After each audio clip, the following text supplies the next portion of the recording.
Thank you everyone for coming and to share the evening with me. I'd like to welcome all of you distinguished guests and Prof. Thumboo, who sits amongst us.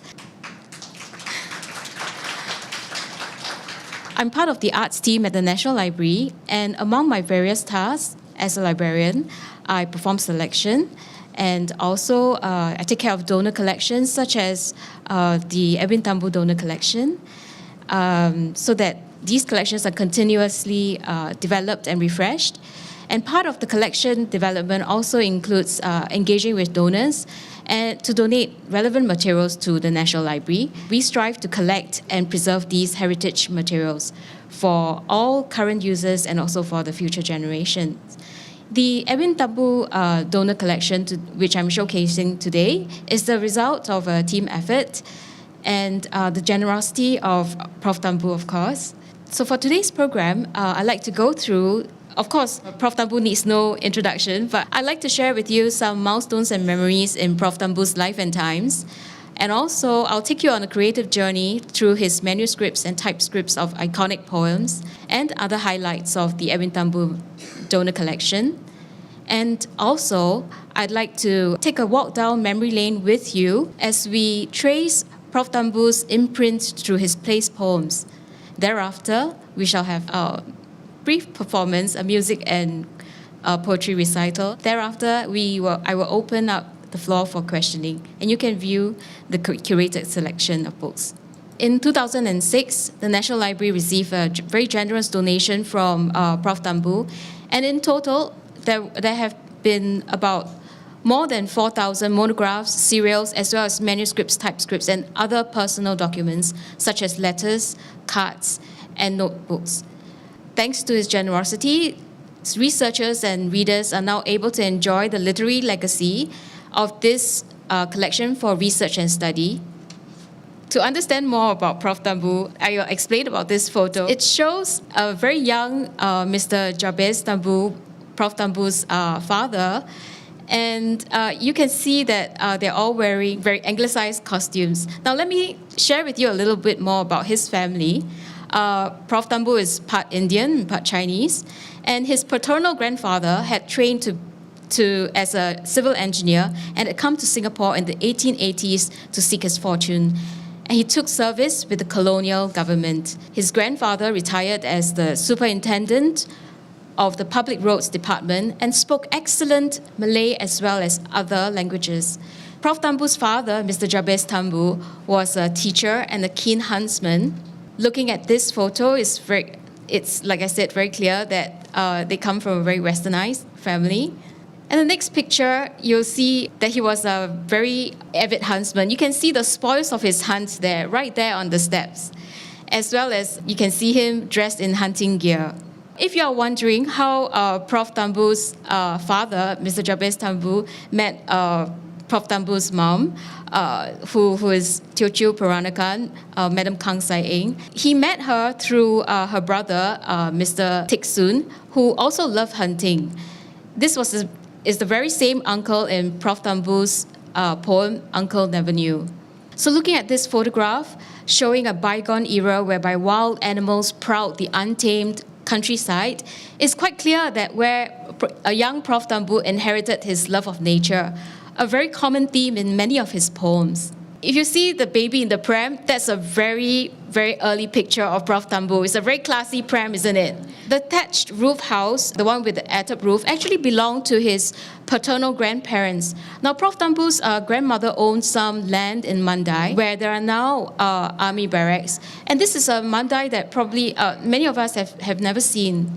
Prof. Thumboo, he was the eldest in a family of 5 younger siblings until more siblings came along later.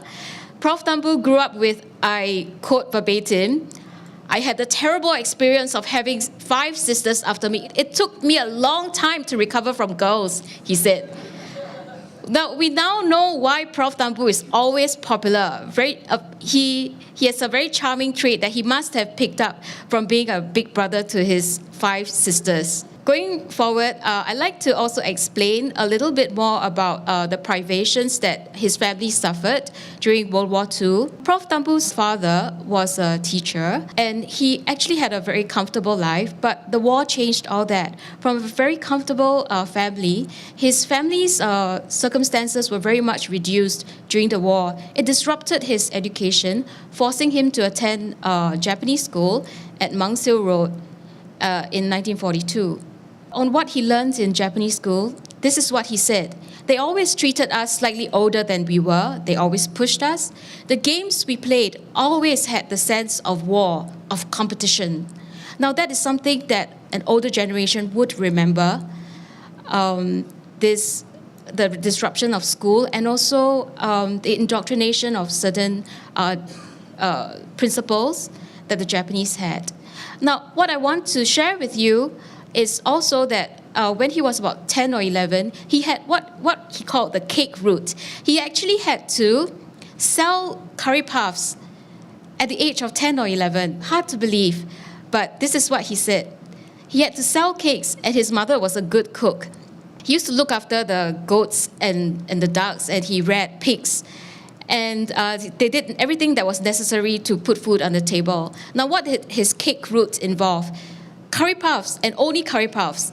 So his mother would get the cooking done by about 9:30 or 10 in the morning, and his first stop would be the Singapore Traction Company near Rex Theatre.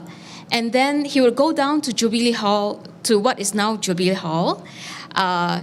There was a Jubilee Theatre in Raffles Hotel, which apparently showed a lot of Japanese movies. So a lot of Japanese soldiers would go there. And that he would be able to sell his wares. And then he would go down to Buyong Road, near Orchard Road, where there were mechanics and where his uncle was working too. And then he would then go back to Newton. Now, his mother had one caveat. He could only come back if there were 2 curry puffs left. If he had anything more than that, he couldn't come home. So this is what the Japanese occupation taught Prof. Thumboo. That was the Japanese occupation for me. I learned discipline. I learned how to bear hunger. I learned to do things I didn't like doing. I think many people who have been through the war can identify with that. Now, we have to remember that he was merely a child of 10 or 11. But I do remember a quote that he gave during many of the conversations that we had. This is what he said: "I shall not buckle under." And this is very clear, he had it in him from a very young age. As you can see in these pictures, this is Victoria School, where he was inspired by his teacher, Seamus Fraser, who encouraged him to read widely, and where he wrote his first poem, Kelong, in 1949. Prof. Thumboo later joined a literary group called the Youth Poetry Circle, which met regularly at St. Joseph's Institution to discuss poetry. And this group amongst the pioneers of Singapore's English language literature, such as Goh Sin Tap and Lim Tien Soo. By 1953, Prof. Thumboo had entered the University of Malaya and had majored in history and English literature with a minor in philosophy. His first book was actually encouraged and published by his professor, Ellis Evans. He had written the introduction, I believe, to Rip of Earth, published in 1956. And it was dedicated to Prof. Thumboo's spiritual father, Seamus Fraser. I'm sure you know that Prof. Thumboo's undergraduate years were notorious for yet another event, his involvement with the organ of the University Socialist Club, FAJA. Now I've recreated a table here where you can see some reproductions of certain documents. We don't have the particular anti-colonial editorial called Aggression in Asia, but it's found in the 7th issue published in May 1954. By the way, there's a very well-known poem by Prof. Thumboo by the same title. It caused its 9-member team, including Prof. Thumboo, to be arrested by the British government. And after an interrogated member resigned, the remaining 8 were then charged for sedition in the first of such trials conducted in Singapore. Now, the students, actually, what Prof. Thumboo told me, I'll share with you, was that they were knocking on his door the night before his exam. So it was very traumatic. The students were later acquitted as a result of the defense by the British Queen's Counsel, D.N. Pritt, and his junior counsel, the young Mr. Lee Kuan Yew. This whole experience proved so traumatic that he turned away from such events. And possibly, from what I've known, I have had the privilege of meeting his longtime friend, Mr. Jayaraj Rajarao, who wrote an account of their friendship in the bibliography that the library published, Time Traveling. I'd like to read to you an account of what he says about Prof. Thumboo. Edwin, in his 20s, was an ardent young man, hoping to fashion and welcome the new world of equality and liberty. He was a strong member of the Socialist Club, promoting the concept that through understanding the historical process of the changing world and through intelligent participation and action, the new world of idealism and promise could be created. I still believe that Edwin has not lost these high ideals, although he may now deny being a socialist. The need for universal fellowship and understanding and concern for human beings are expressed in many of his poems and continue to reflect his inherent feelings. Heartfelt words from a longtime friend. Upon graduation, it took him some time to find work, and what he told me I will always recall was that he was dressed in his Bermudas and unshaven and wearing slippers, and a friend saw him and asked him to come to work, and again, friendship plays a very important part. So he entered the civil service by working in the income tax department from 1957 to 1961, and thereafter the Central Provident Fund Board from 1961 to 1965. The reason why possibly he could not find a job immediately after graduation was possibly due to the economic climes at the time, but also perhaps due to student political activities. Nevertheless, he rose to become an assistant secretary in the Singapore Telephone Board before joining the newly renamed University of Singapore as an assistant lecturer in the first months of Singapore's independence. Now, coming from a family of teachers, Prof. Thumboo decided to return to school to further his dream of becoming an educator. And his master's dissertation, which I'll show you later over there, was on African poetry in English, and was upgraded to a doctoral submission at the university's Department of English in 1970. So I'd like to share with you how he managed to work and teach and also achieve his aims of completing a PhD in the shortest possible time. Now, all of us has 24 hours, but he would sleep maybe less than maybe 5 hours, and he would get up in the quiet of the early morning and he would do his work and then go to school, and thereafter at night he taught night school. By then he had a family, and it was important to study as well as take on classes to provide for them.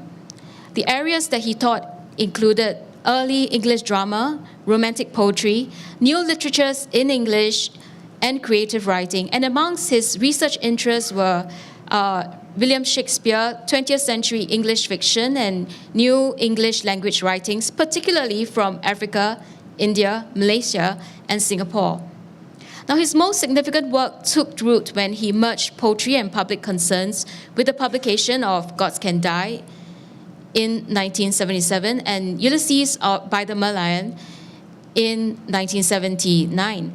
Now, these two collections make clear his nationalist impulse and establish his belief that Singaporean writers should work to shape and expound their nation's identity. His style, nevertheless, drew from the English tradition, and in particular, W.B. Yeats, whose struggle for Irish independence he saw as linked to Singapore's fight against the remnants of colonialism. He later wrote a book. His next book came much later in 1993, Third Map. and it received the National Book Development Council of Singapore Award. Now, Prof. Thumboo explored ways of using anthologies to raise literary consciousness and standards in Singapore and Malaysia. And he was the first Singaporean to be conferred the C. Wright Award in 1979 and Singapore's Cultural Medallion for Literature in 1980. Between 1993 and 2005, he served as the first director and chairman of the NUS Centre for Arts. And amongst his other deeds, he established the Creative Arts Program, a mentorship scheme for young writing talent that he helped to start with the Ministry of Education in 1991. And by 1997, he had retired from full-time teaching and was made emeritus professor. He says that one of his most challenging times in his NUS career was having to be dean when intake tripled from 500 to 1,500. His most happy moments were when he was overloaded with work, but without administration work. I think it's something that many teachers would identify with. Anyone who has come under the tutelage of Prof. Thumboo would have benefited from his very interesting lessons. Today, he continues to be very active in mentoring young writers, and in 2015, he spearheaded the Poetry Festival Singapore, which aims to promote poetry to Singaporeans here and abroad, as well as poetry lovers living and working in Singapore. The Poetry Festival Singapore, of which I'm proudly part of the subcommittee. One of the programs that we have is that we not only introduce poetry to all and sundry, but also our migrant workers, letting them experience the joy of poetry. I'd like to move on to his manuscripts. Do you see, this, of course, is the famed manuscript of Ulysses by the Merlion. As you can see by the arrows, by the way, there are actually about 14 or 15 of such manuscripts. They are, as you can see, anyone who has come from NUS will know that this is university stationery. So in between working, Prof. Thumboo was actually working hard on his poems. And this is what he has said. You are finished with the poem never finishes. It's never finished because it exhausts you and it keeps expanding. And the poet, like any painter, classical Chinese painter, can always go back to his work of art to keep on changing it, to keep on refining it. That's the beauty of poetry. If you have a look at the manuscript on the far end, you will see that there are lines drawn to the bottom, and actually Ulysses by the Merlion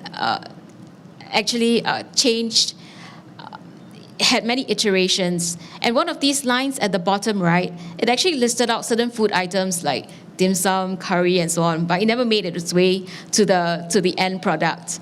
By the final part, what you see is a typescript. And this poem, as many of you know, is dedicated to a very respected teacher of his, Maurice Baker. And I want to share with you what this poem depicts, basically. The mythic Greek hero's imagined encounter with a statue of the Merlion and his thoughts about the people and culture of Singapore. One of the things about Ulysses by the Merlion, I think you've heard about this joke. No poet who is worth his salt has ever not written about the Merlion. Every poet in Singapore must write about the Merlion. So you can go amongst and share your Merlion poems later. This is another manuscript, The Way Ahead. Don't worry if you can't see it that clearly. I have some over here which you can look at later. The Way Ahead actually was scripted around about 1970. He was invited occasionally by Radio Television Singapore and Rediffusion to participate in forum discussions. And this poem arose from a televised discussion of what kind of Singapore we should have in terms of town planning.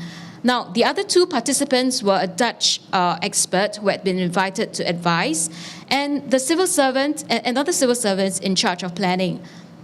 Now, this is Prof. Thumboo's belief that we need foreign experts, but we should also listen to our own who have a fuller understanding of issues and needs.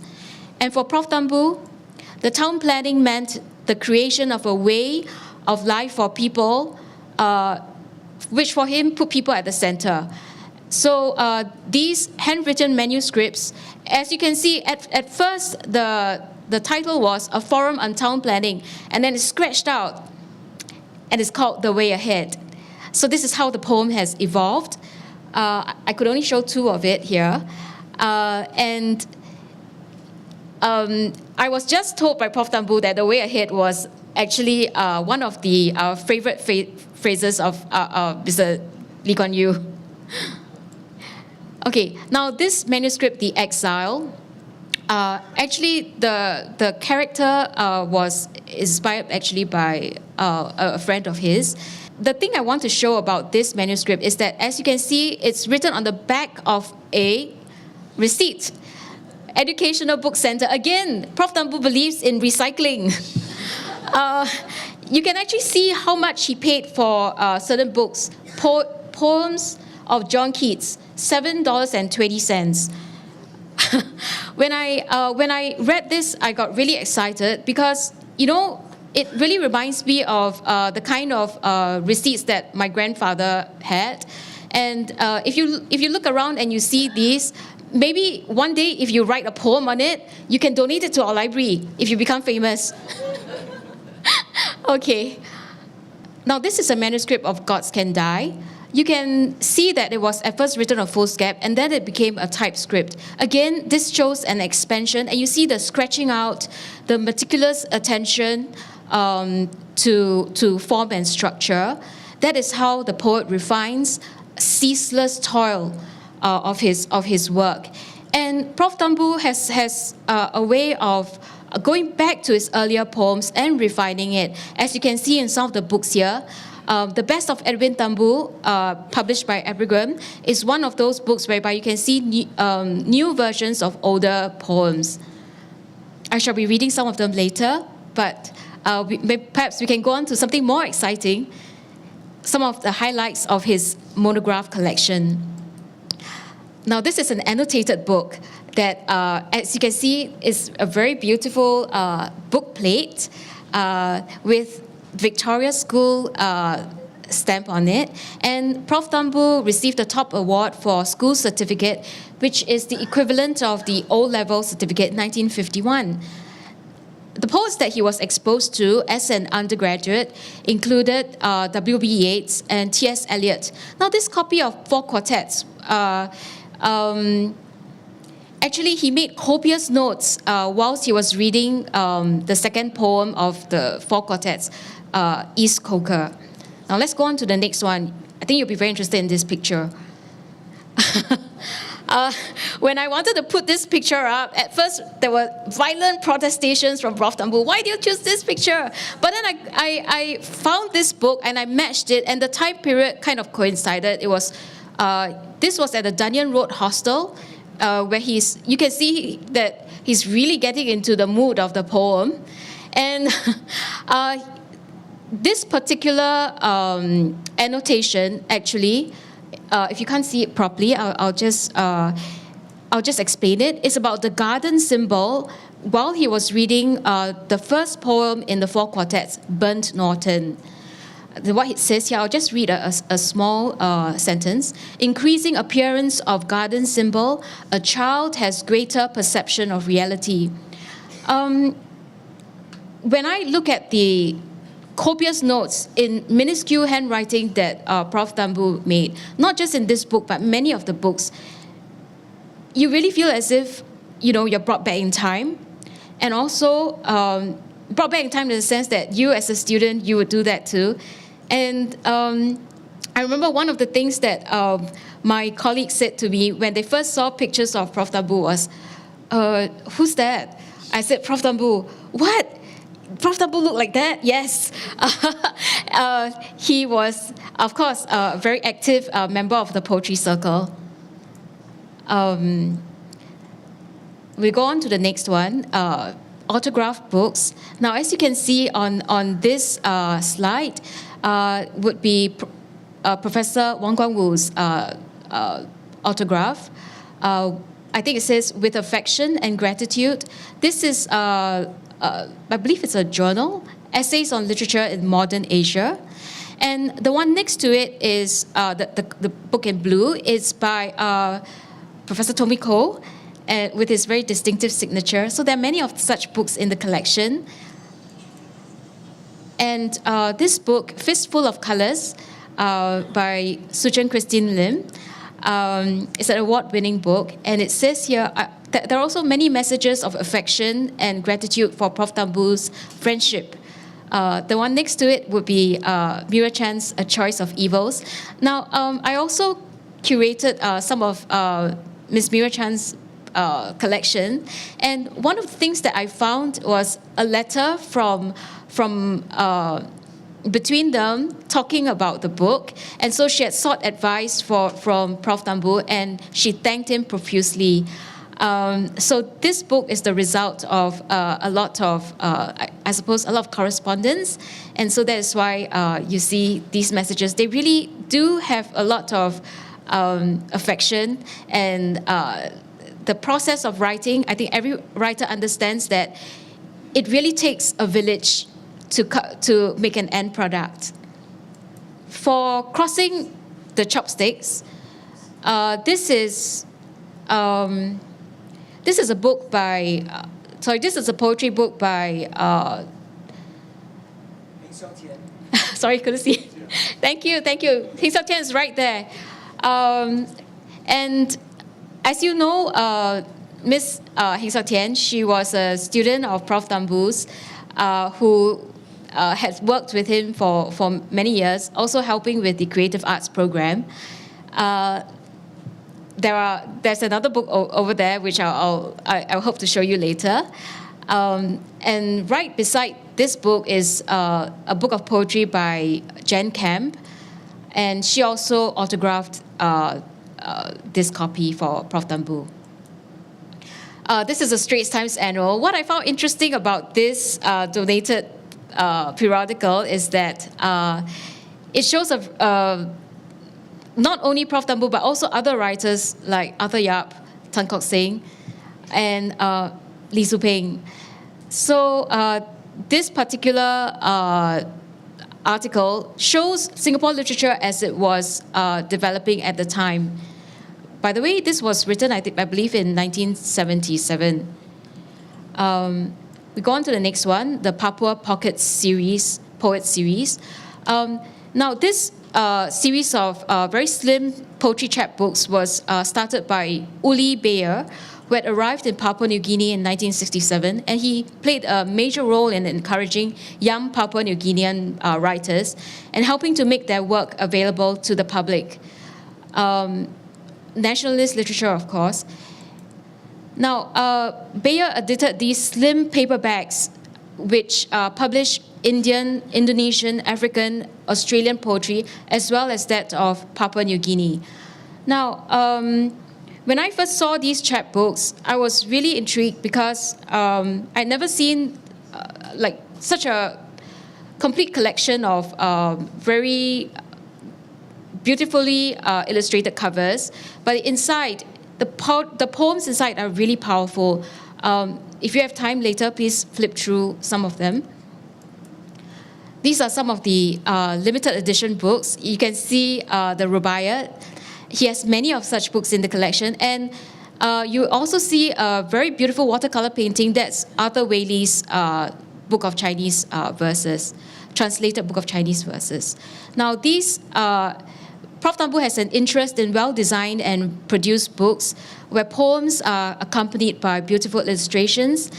And these many volumes of the Rubaiyat, which I've showcased here, bear testimony to his love for well-illustrated poetry books.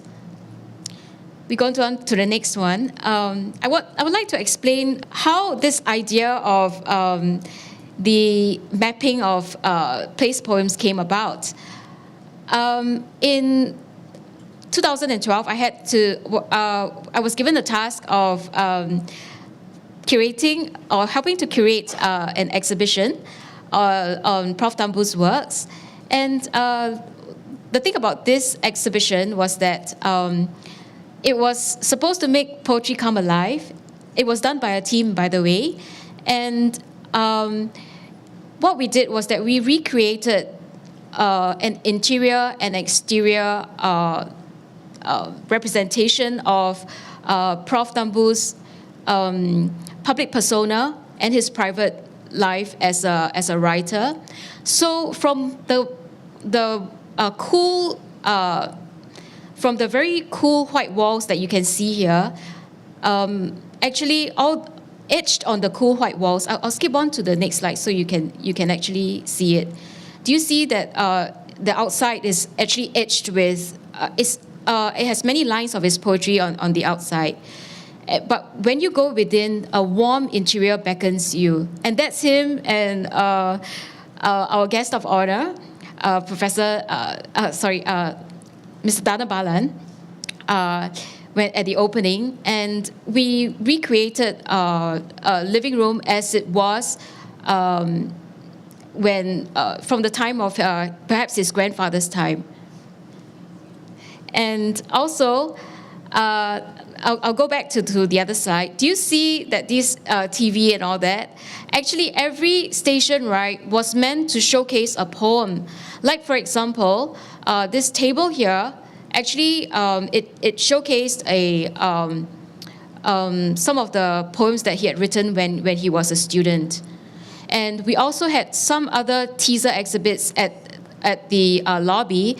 And I'd like to share with you a story about like what happened to this exhibit. I kind of ran out of books, to put. And so I was like, oh dear, I can't possibly take library books to put in the lobby, right? Because, everyone would take it away. But members of the arts community were so generous. When they found out that I needed books, they just started basically giving me their books. And so that's how I ended up with so many books. And I must say that these books that were placed here, it really shows you how poetry brings people together and how Prof. Thumboo, his poetry, how he has mentored many people in the past. Okay, back to this idea about the poetic imprint. Besides actually having the exhibition, I wanted to show how he has left his mark on every part of Singapore. And so I quote this poet who told me that he didn't really want to read any more of Prof. Thumboo's poems because he felt that he had Thumboo coming out of his ears. So I think the next best way was to introduce people to place poems that were relatively, I wouldn't say unknown, but maybe people would not associate. Many of us associate Prof. Thumboo with Ulysses Lion and also the other iconic poems that I've shown you. But these poems actually bring you back in time, and also yet you can actually share in the musings that he has, because I think everyone can identify with a place, especially in a country like Singapore, whereby the building that's here today will be gone tomorrow. These symbols actually mapped along a stylized transport network are actually, every symbol is actually it corresponds to a poem. As you can see, like government quarters, we have this building here. And Little India, we have this little light here. Now, to come to this, just now Prof. Thumboo was telling me that this was a very good picture. Does anyone remember Hock Lam Street as it was? Because for me, frankly speaking, I don't remember it. The Hock Lam Street that we now know actually is still undergoing changes. And as you can see, It became Funan the shopping mall. Funan the computer mecca. And now it's still undergoing changes yet again. I shall read you the Sneeze Hong Lam Street by City Hall. You see a picture of a campaign here, as we are a campaign city, and one of the campaigns was to make Singapore cleaner, and that's why Hong Lam Street had to make way for more hygienic environment. That hawker there, selling mee and kway teow, is prosperous, round, quick-moving, with practiced grace. He blows his nose, tweaks it dexterously, secures complete evacuation, then proceeds to comply with the slogans, the injunctions on the need to keep Singapore clean, keep Singapore germ-free, keep Singapore by wiping his fingers thoroughly on his apron. He's not going to dirty the drains, clutter the spittoons. He obeys the law, deals with his cold seriously. If you sneeze after a meal of mee or kway teow, it is really the steaming hot soup, the chilies and pepper that discomfort you. Tongue in cheek. Like I said, this is a works in progress. It's something that we can identify with, even though some of us may not have experienced Hong Lam Street. Apparently, like there were these hawker stalls, and they sold the best food. This is what Prof. Thumboo said. They sold the best beef noodles, for example, and other sorts of food. And then it became, a shopping center, and now I suppose it's still undergoing changes. So even though we cannot turn back the clock, we can still reminisce about the places that have changed to poems. Now, this next poem is a beautiful poem, Grandfather Kang Bidadari Woodley. It's actually about the resting place of his grandfather, and indeed many Singaporeans' loved ones have had to make way for an ever-growing network of residential places and transport lines. You know, in Singapore, even cemeteries have an expiration date. Even cemeteries, no one can actually rest in peace, because 30 years later, you're dug up again. So how do you rest in peace, right? So in this sense, these poems actually resonate with many people. Now, I've put pictures of Bidadari Cemetery. Actually, these pictures are from newspaper archive, and also that's a picture of Prof. Thumboo's mother. These are the lost places in Prof. Thumboo's select place poems from Singapore word maps. In Singapore, the living and the dead coexist together in Bidadari Estate. And the picture on the right shows the artist's impressions of the Alcove Lakeview, one of the first 3 HDB projects to be launched in Bidadari. So, I guess you can safely say that next stop, change. Okay, for Bras Basah, which is where we are, I've told you about Prof. Thumboo's cake route. Here in this picture, you actually see a 5-foot way or these shop houses, which have, of course, made way for the Bras Basah complex. It's a familiar. It's of course to myself. I remember Bras Basah complex as the place where I bought my assessment books. But to many people, Bras Basah was a place whereby they could source for. They could spend many afternoons in second-hand shops, bookshops. Now, these are the twin library poems. All of you, I'm sure, have visited Stanford Library. And this is an example of Prof. Thumboo's very apt poetic symbols for treasured ties with mentors and contemporaries. The poem, The National Library near Dhoby Ghaut, Singapore, was for Mrs. Hedwig Anwar, the first Singapore director of the National Library. And it blends a lot of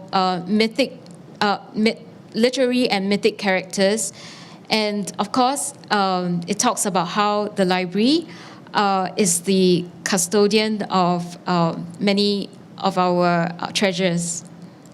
Now, I'd like to share with you this poem, how as we move through time, even as people write about the same poems, it could be a different space and time, but similar thoughts. When I saw Lo Guan Liang's Bukit Batok Central, it kind of resonated with Prof. Thumboo's poem of the sort of feelings and the sort of scenescapes, even though it's a different time, but it was the same sort of sentiments. The next slide, I would like to actually share with you something that I found out about this chapbook. When I came up with this chapbook, I didn't know that it would actually rejuvenate, so to speak, the poetry of Prof. Thumboo to so many people. This is totally unsolicited, by the way. I did not even know about this review until a friend told me. This is what she says. I received this book as a reward for speaking up during the interval of the ending debate of Singapore Writers' Festival that took place in November 2012. So this book is essentially about Prof. Thumboo's insights and reflections on various parts of Singapore. So this person loves the idea of place poems, and what better way to remember your country and the places that bring meaning to you, both old and new, than such poems. It's very heartening to know that the books that we produce don't end up in rubbish bins, that people actually are reading it. I'm so grateful for that. The next, okay, and there's also another, after the exhibition, this is what I found out, the impact of place poems on some of the young readers.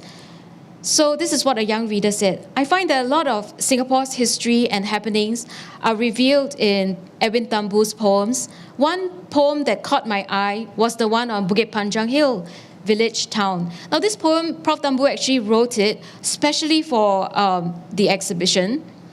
And this is what he says, the young reader says, I never really thought about how Bukit Panjang was like in the past.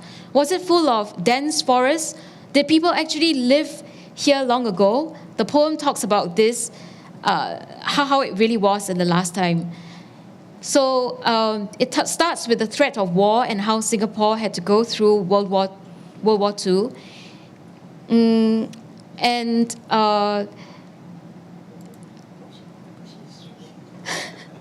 So the last line actually talks about how he finds this poem relatable, that he really enjoys reading and understanding this poem because it provides a first-hand experience and example of how it was like in Singapore last time, and not just in any area of Singapore, but in the area that he grew up in. So for a very young person who read it, this place poem actually resonated with him, and it's very heartening.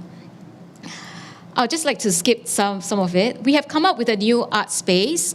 As you can see, as you enter level 8, actually, you'll see Prof. Thumboo's twin library poems.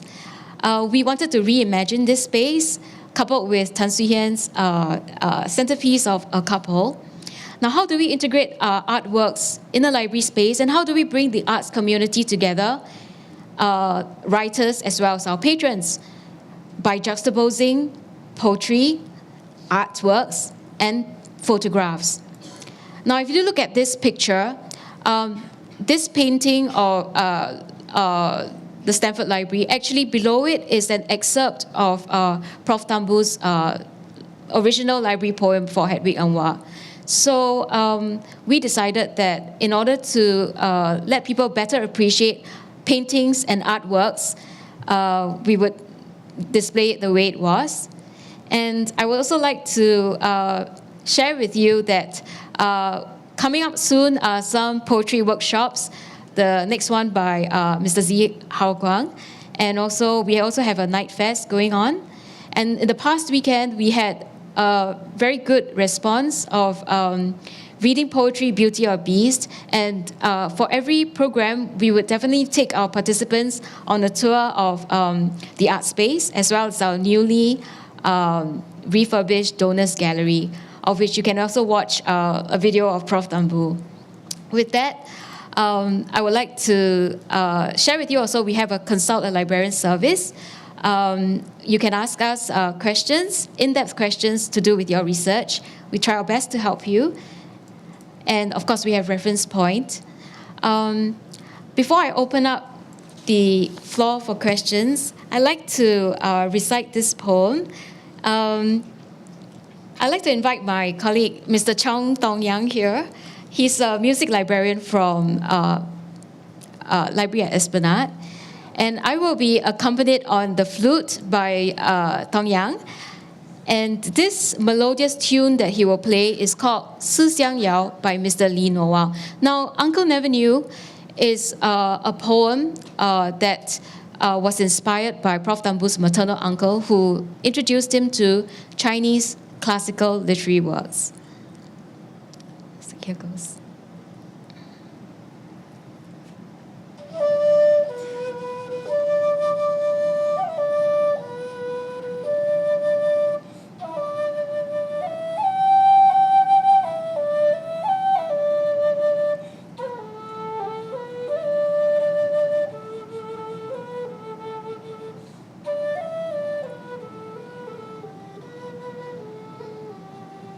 He lived, if you could call it that, 2 streets off Boat Quay North, tranquil as leaves left in a teacup, always alone but never lonely.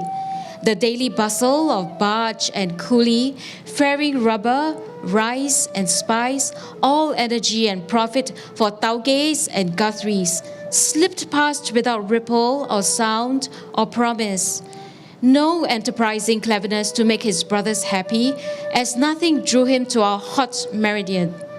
Often after rain, he would watch the day dry out, but if a few fine drops caught the sun and glittered against that thinning blue strip of northern sky, he was back in Swatao, at his table, preparing ink and brush, fingering his father's piece of jade, intoning Li Bai, Tu Fu, reading Mao, sipped tea, fed his carbs while waiting for his drinking friend. Great houses are history, clan, essential unity, belief, a way of life which brooks no breaking of fidelity. Rooted comforts reaffirmed, nothing is extinguished. Memory is full and whole. He was ensconced, secure. For a few, it's the only pulse. Many need this bedrock, this island so little that Zheng He barely noticed. Post-astral uncle stroked his undernourished beard, spoke to clouds, not people. The moon climbed roofs as he waited for glowworms to signify the darkening bamboos. Communing with self, he was his favorite neighbor. He could not hear migrant hearts change rivers from big to a small, smelly one, or feel dreams gather along Carpenter Street, then roll down Telok Ayer, up Ansiang Hill to answer temple bells. The world was hard language, felt daily as heart and will drop into soft, releasing opium, working up hungry lungs as shadows flickered on the wall. He never knew our age in full, had no transplanted way to name its joys, its follies. True exile, he denied our home till life do us part in 51, leaving companions Marx, Engel, and Mao, Lu Xun, the Li Zhao, Tao Tian. When I'm by you, river, I feel Uncle watching me. I hear much from inside his spirit. His affirmations, old country stories resurface, tell their tale. That house I've never seen, tries to sketch itself.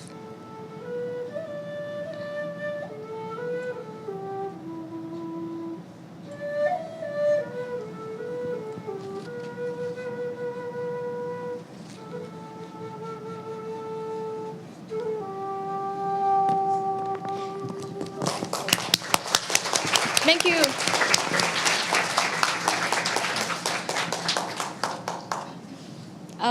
If you have any questions, I'd like to answer them now. And if any questions? And since Prof. Thumboo is here,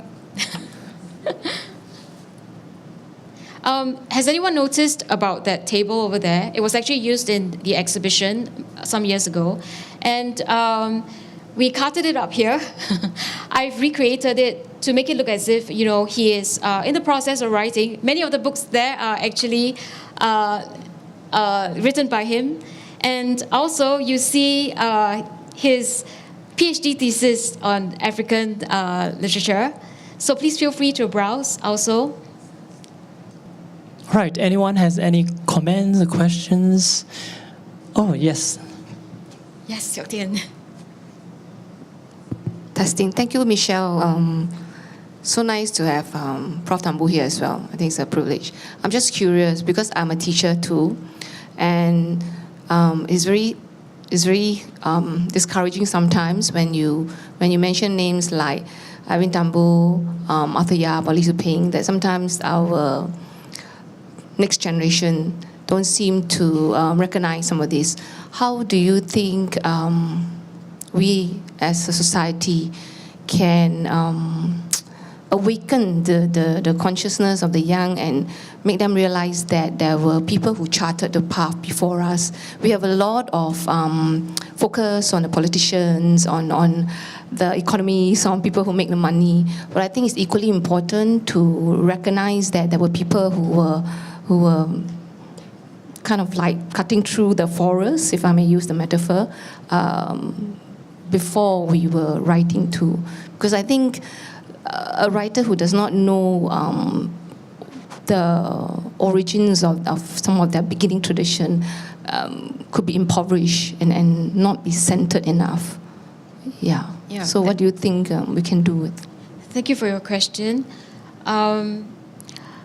First of all, as a librarian, when I first came here and when I first got to know Prof. Thumboo's works, I confess that even though I was a student of literature in NUS, I was more interested in like Japanese literature, Japanese pop culture, American literature, Singapore literature. But after sure. Yeah, I was going to come to that. I hadn't realized that, perhaps I was part of the post-colonial statistic. And after I had gone through these manuscripts, spoken at length with Prof. Thumboo, and I realized how much enterprise it takes, like you said, to cut through forests. Really, when Prof. Thumboo, my colleagues were actually telling me, oh, you're going to work with Prof. Thumboo, be prepared to wake up very early. Like, frankly, he will wake me up, and I'm very grateful for that. He will call me at 6:30 a.m. 6:30 a.m. And I'm so grateful because you know what my mom told me? She said, you are so lucky to have Prof. Thumboo come and fetch you from your home to go to the National University. We work for 2 hours from like 7 to 9. And then Prof. Thumboo would take charge and say, okay, Michelle, I'm going to drive you back to the library. You cannot be late for work. So after that, we'll come back to work. This was during the time of, doing the bibliography and the chapbook and the exhibition. And I saw how, for Prof. Thumboo's generation, as I explained about the World War, the kind of ethics they had, which I have to learn too, and I really admired it. And if I can, in a small way as a librarian, curate these for the younger generation, I really hope to ignite their interest. If I have to sing, I have to dance, I'll do it. And I also want to say that that little chapbook that we have is so popular that it flies off the shelves. I didn't know that people were hungering for so much about home, the flavors of home writing. So actually all it takes is, I feel, maybe you change it a bit and you package it in a way that will interest them. You curate it in a way that will interest them. For example, for Poetry Festival Singapore, which the National Library collaborates with, when we bring poetry to people, we actually go to the National Gallery and we stand beside the painting and we actually read out the poem. I'm sure you have attended that. That is a way of bringing awareness. I'm sure you agree with me. When you can see poetry, when you can feel poetry, and when you can listen to poems and it touches your heart, the heart, I feel, is the hardware, not the hardware. It's where it works. So as a librarian, we take care of our donor collection well. We keep it for many, many generations. And we curate the works by writing articles, by coming up with chapbooks, by doing exhibitions. That is the way, I think, in a small way, we stop this cultural deprivation. I hope it answers your question. Thank you, Michelle. We have another one here. Yes, interestingly enough, I did a paper on hip-hop, Chinese opera, and Professor Thumboo's work, and that speaks to the youth. But one of the interesting aspects of Edwin's life and work is the multicultural, cross-cultural, and mixed race issue, which, hip-hop, of course, is related to. But Edwin and I spoke about that, and I said, well, is it a clash of two cultures? He said, absolutely not. It's a blending, it's a mixing, and it works perfectly for him in his life and work. And when we look at how Professor Thumboo works with different cultures, it's amazing. And that I think is key to his work, and also how we can function as writers is, if we're mixed cultures, we don't think of it as a bad thing, and that's something that he taught me, is that it's a good thing, the mixing and blending of cultures and reaching out to other cultures as well in his work. Yes, thanks, Carlotta. I've also experienced how Prof. Thumboo he works with almost every, I would say, Chinese, Tamil, Malay, literary community, and poets as well. He's not the godfather of Singapore literature for nothing. But what I find amazing is as you can see from the curated selection here, his interest in history, in mythology, and also in philosophy. And by going through these works, you are what you read. So by your library, you can see how a person lives. You can also walk into his shoes. Yeah. Yes. Leisurely timelessness. You see, for my dear Edwin, Professor Edwin, I can identify with him because he writes leisurely, and especially so on a poem like this, Uncle Never Knew.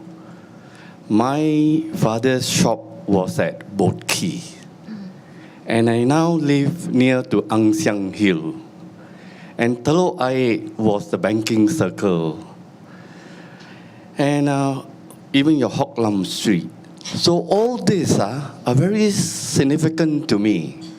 And if you say that my life I have acquired, but all these become insignificant.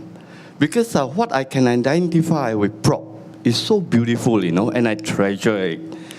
Even as for my daughter, who is a student of literature, but not under Prop, she's only 31. You see, I don't know what kind of poem she's writing now, and I cannot identify. I really cannot identify. I cannot understand and appreciate these kind of things. You see, even the gentleman that, the music, I call that flute, right? Tongyang, yeah. So beautiful. It's wonderful. I will just imagine and it just connect me with both key. Yes. OCBC building behind Bank of China. You see, and your poem brings the distance so near to me. Yes. My dear Prop, have mercy on us. Come back and teach us how you do it. This is linking up Uncle, who was an exile, along with the Hocklam Street that this gentleman referred to. If you remember, there was always over the door a black board with gold writing on it. I'm wondering if these were preserved, because the only one I ever had translated was giving the poetry of Uncle. I dropped a friend at a little house in Niven Road and asked her, "What does your father write over the door?" And she translated it in a way that almost makes me weep. "We brought our rice fields to the south." Now, that's expressing the exile of the people who used to go home to be big bugs in their own village, but China got into such a mess by the 1920s, they brought their families down here. They gave up the dream of having rice fields in China. And I feel probably a lot of those boards had the dreams of the uncle written on them. I don't know whether they were ever preserved. I used the Edwin Thumboo library upstairs many times. I find it really useful, but I wasn't really aware about of other significant donations from other writers. And you mentioned Mira Chan's made a donation. So would you be able to talk about what other writers have donated and how? Are there? I think the most significant, the most full-on exhibition I've seen is to do with Prof. Thumboo's work. And I'm wondering, are you planning works looking at, exhibitions looking at other writers' work in the same way? Thank you very much for your question, Yisheng. A lot of writers have generously donated their very carefully kept manuscripts. And for Ms. Mira Chan, she actually did a lot of research through National Archives by getting photographs and also writing copious notes whenever she traveled on all sorts of stationery, for example. And she's one of the writers who have generously donated to us. And of course, it's for researchers such as yourselves and the interested patrons to do future works. Actually, if you want to know about it, you can actually go into OPAC, our online OPAC. Just type in her name, and you can put TypeScript or Manuscript. You should be able to see some of their works. But what you're saying is that why have we not made it known? Is that it? Well, I suppose the Edwin Thumboo collection is right there. That's right. So it's I suppose other writers have donated a large library with old collections of books. Yes, that's right. One thing about the Edwin Thumboo collection is that it's very eclectic, and the range of books, as you can see here, mythology, history, personal papers, manuscripts and typescripts. Basically, there's something for everyone, and it numbers in the thousands. So it's not that, by donating less, it means less. No. It doesn't mean that at all. But if you wish to do research, that's why we have Consult our Librarian. Please come forward and let us know. If you have any questions, just ask the person at the counter, and they should be able to direct you to the right person. And as for your question about the exhibitions, that's not for me to decide. That's for our management. Yeah, and but of course, we work very closely with the community, and we meticulously record and document everything that they give to us. hope that answers your question. Thank you. Michelle, perhaps could you share more about the place poems? Because, and perhaps this links with Ms. Heng Siok Tian's point about education. Because as an educator myself, like for example, one of the ideas that we're having is to post or rather print Prof's poem on the wall of our school, because Evening by Batuk Town, because it's a brilliant summary of the history of the town, and so it fits in really with many of our aims, and we would be very honored if we are able to do that, and it depends on budget amongst other matters, of course, right? But perhaps I'm just wondering whether more could be done about that. Any ideas on the side of the library or any other initiatives like that? You mean coming up with chapbooks? Yes, or similar. Yes. These chapbooks were published in conjunction with the exhibition. So for now, there are currently no plans, but of course, subject to what we have in the library, we would definitely work on our collections as they come along. Yeah, and like I said, there are programs in the art space. If you, like it, would love to teach or talk about your poems, please come forward. I'm sure many young students would want to know about, let's say, Prof. Thumboo's works, Arthur Yap's works, or Robert Yeo, or just about anyone's works. Please feel free to approach us. We hope to work together with you. A very good evening to all of you, and thanks for coming. It's been a really revealing evening for me. I didn't realize that young people, what is it called, Twitter or whatever, these, their comments and so on, and that the poems are being read. I really appreciate seeing very good friends in the audience, starting with Anhui. She was my senior. She always says I was her boss, but she was my senior at university, and not only I, but many others learned a great deal from her experience, and she is a natural teacher. She shares, and she hasn't stopped. It's a very good bad habit. I see Mr. Rama here, and of course, Captain Arul. I've known him since he was 3 days old. We have shared a lot of experiences, not all of which we can talk about. And Kanota is here, and Sik Chokten is here, and there are so many people who are here, and those whom I don't know, the gentleman, for instance, when you talked about Chinatown, Ang Siang Hill, and so on. Time is short, so I'll answer, or try to answer, make suggestions regarding your question. Firstly, we must be humble.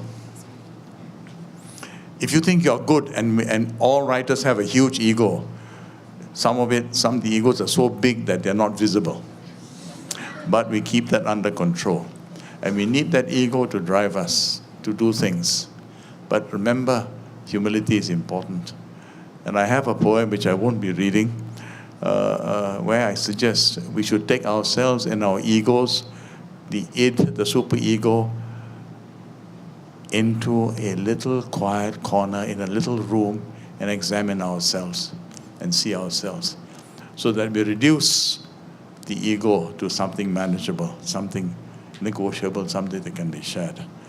We need the ego, but we must keep it under control. But coming back to your point, I suggest that we get poets to come and talk about one of their poems in detail. Because one of the difficulties with poetry is that you try to say more with less, and therefore the language is quite condensed. And there are references and allusions and so on. So, in other words, we must create an audience.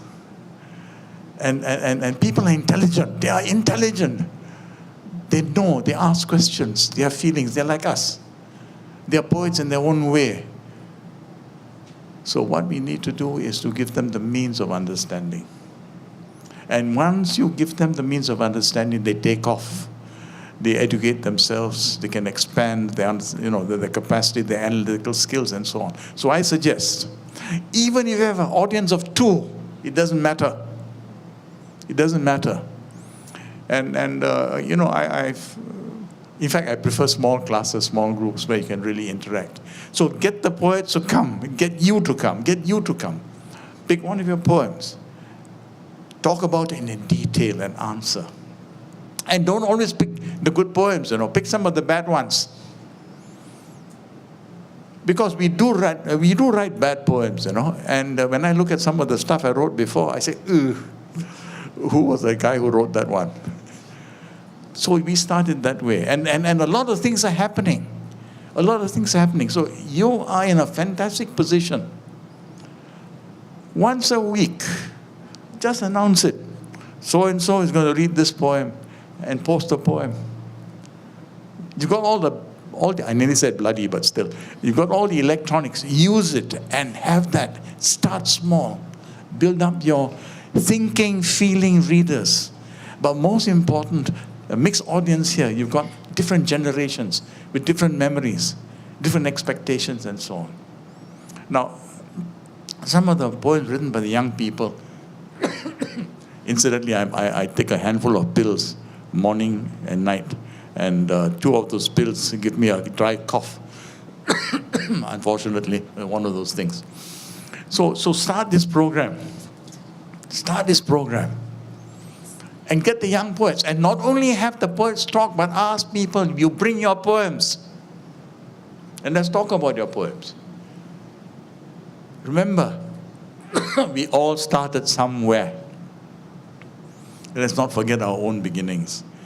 And remember other people's beginnings and help them. So have that as a program. You can start it. What you need is a room, that's all. And the National Library, of course, spends money on books. It doesn't feed you. So that's my one suggestion. What I like to do, have you got any questions, any comments? I like to listen. Please. Don't feel shy. Come on. Don't make life easy for me, huh? Yep. You misspelled the name of Engels in that last poem. It's E-N-G-E-L-S. Which one? The last poem, you misspelled. It's been driving me nuts ever since I No, look, you know, I am slightly diglossic or whatever. I cannot spell. And I'm not the only one. I take comfort in the fact that Yeats couldn't spell. Anglos, which one is that? You know, Marx and Engels. Ah, okay. You spelled it as Engels. Okay, maybe there's a certain angle there.